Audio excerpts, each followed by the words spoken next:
On the coming 14th of March, Maha Panchayat is going to be held at Delhi. Following this, State United Kishan Morcha leaders held a gathering meeting at Orient Chomini on Monday.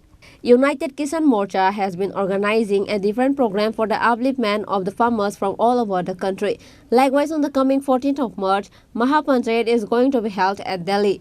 United Kishan Morcha again decided to raise their voice at Delhi on the coming 14th of February. Following this, State United Kishan Morcha leaders held a gathering meeting at Orient Chomini on Monday. The gathering was attended by United Kishan Morcha State Convener Pavitra Kaur, State Farmer Leader Manulal Shaha, State CITU Secretary Shankar Prasad Datta and others.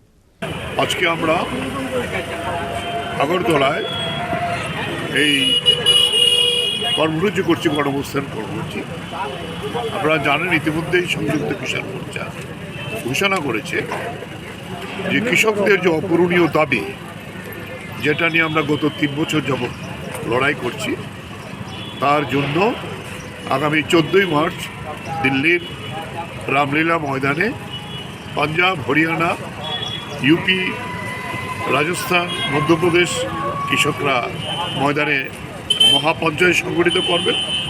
দেশের অন্য জায়গার কৃষকরা এবং শ্রমিক শ্রেণীকে যুক্ত করে আমরা বিভিন্ন ধরনের কর্মসূচি আমরা দিচ্ছি এবং আগরতলায় এই কারণে আজকে আমরা ওই দিল্লির মহাপঞ্চায়েতের সমর্থনে এই গণঅবস্থান কর্মসূচি নিয়েছি। আমরা একটা অভিযোগ আমাদের গণঅবস্থান চলবে।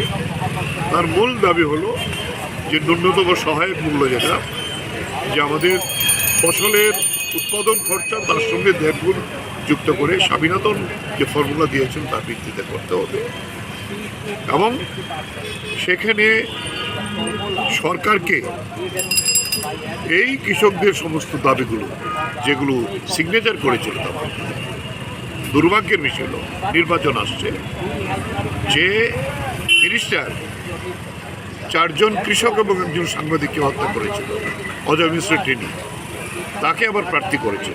তাহলে এই সরকার একেবারেই কৃষক বিরোধী, গুন্ডাগার্দি যারা করতে পারে, কৃষক আন্দোলন যারা দমন করার জন্য আছে।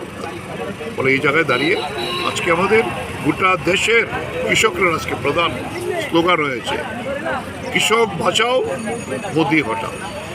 আগামী নির্বাচনে আমরা গোটা দেশের কৃষক সমাজের কাছে এই আহ্বান নিয়ে সংযুক্ত মোর্চা এগিয়ে আসছি। Reported by Pranav from Agartala, Chini Khorang.